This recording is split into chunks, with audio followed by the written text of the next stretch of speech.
श्री स्वामी समर्थ. नमस्कार सर्वांना. श्री स्वामी समर्थ कृपा या माझ्या यूट्यूब चॅनलवर सर्वांचं मनापासून खूप खूप स्वागत. स्वामी महाराज तुमच्या सर्व चांगल्या इच्छा पूर्ण करोत हीच मी स्वामींच्या चरणी प्रार्थना करते आणि आज या नवीन व्हिडिओला सुरुवात करते. अत्यंत पुण्यदायी अशी समजली जाणारी निर्जला एकादशी येत्या गुरुवारी म्हणजेच 25 जून 2026 रोजी साजरी होणार आहे. दर महिन्याला 2 अशा वर्षभरात एकूण 24 एकादशी येतात. पण असं म्हणतात की वर्षभरात येणाऱ्या या 24 एकादशींपैकी 23 एकादशींचं व्रत आपण नाही केलं आणि फक्त निर्जला एकादशीचं व्रत आपण केलं तर त्या 23 एकादशींचं पुण्य देखील आपल्याला प्राप्त होतं. आणि म्हणून या निर्जला एकादशीला अत्यंत महत्त्व असतं. निर्जला एकादशीचं व्रत हे अत्यंत कठीण व्रत मानलं जातं, कारण या एकादशीला अन्नासह पाणी देखील प्यायचं नाही असा नियम आहे. म्हणून निर्जला एकादशीचे व्रत निर्जळी राहून अर्थात पाणी न पिता केले जाते. जी व्यक्ती भक्तिभावाने आणि श्रद्धेने या पवित्र एकादशीच्या नियमांचं पालन करते त्या व्यक्तीला सर्व पापांपासून मुक्तता मिळते. जर कोणाला पाणी न पिता निर्जला एकादशीचं व्रत करणं शक्य नसेल तर त्यांनी या एकादशीच्या दिवशी पाण्याचं दान करायचं आहे. या एकादशीच्या दिवशी पाण्याचं दान करण्याला विशेष महत्त्व आहे.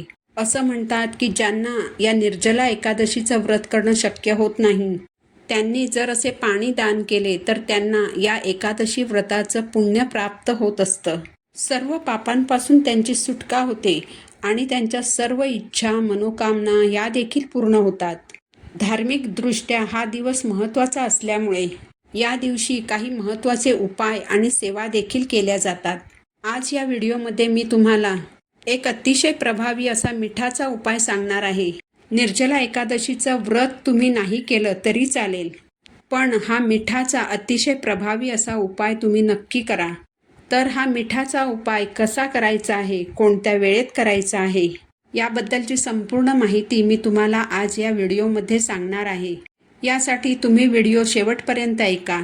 चॅनलवर नवीन असाल तर चॅनलला सबस्क्राईब करा आणि असेच माहितीपूर्ण व्हिडिओ पाहण्यासाठी बेल आयकॉनला देखील प्रेस करा.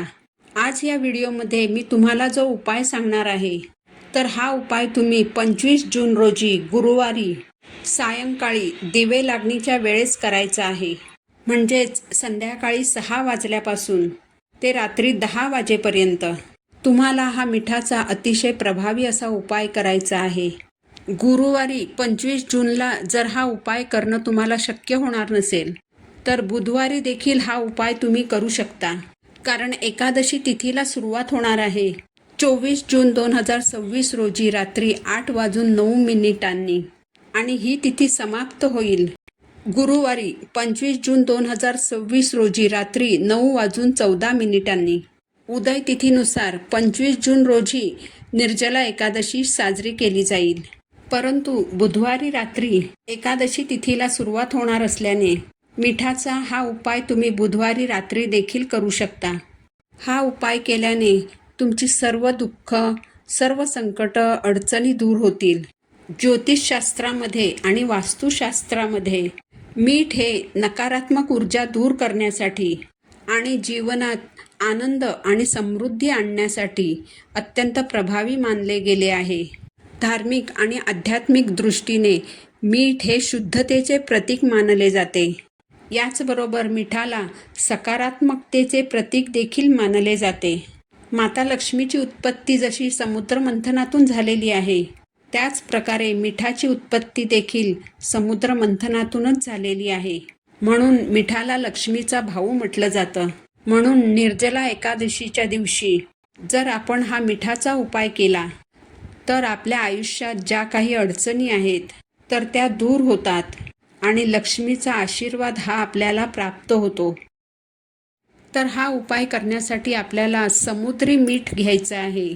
म्हणजे जे खडे मीठ असतं, ज्यामध्ये मिठाचे खडे असतात, असं मीठ आपल्याला घ्यायचं आहे.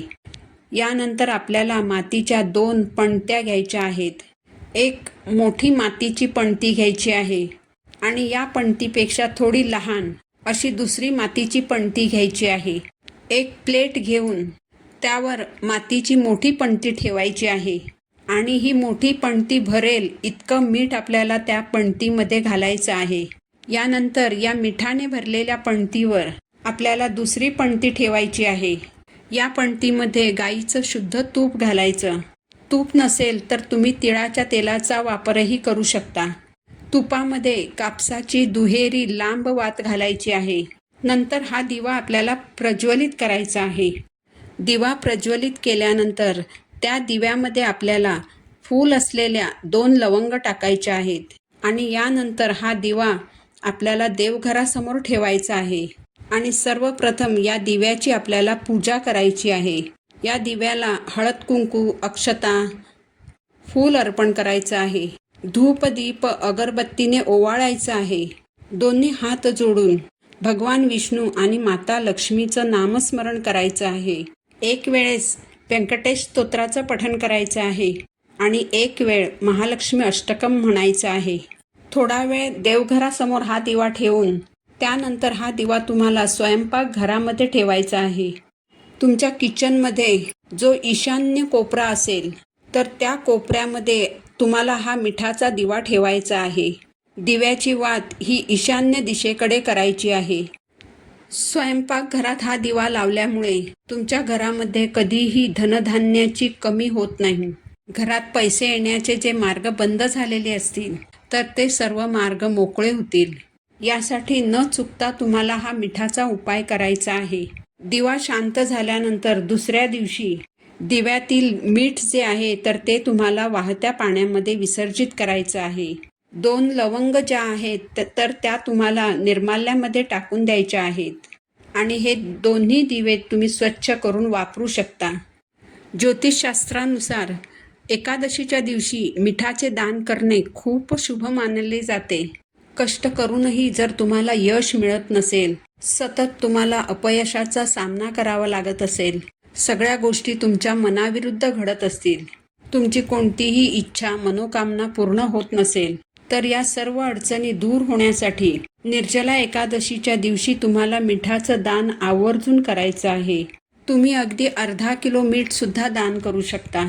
परंतु मिठाचं दान करताना कधीही आपल्या घरातील मीठ दान करायचं नाही, तर दुकानातून मीठ घेऊन ते तसंच्या तसं एखाद्या गरजू व्यक्तीला दान करायचं आहे. यामुळे त्या व्यक्तीच्या आयुष्यातील सर्व अडचणी दूर होतात.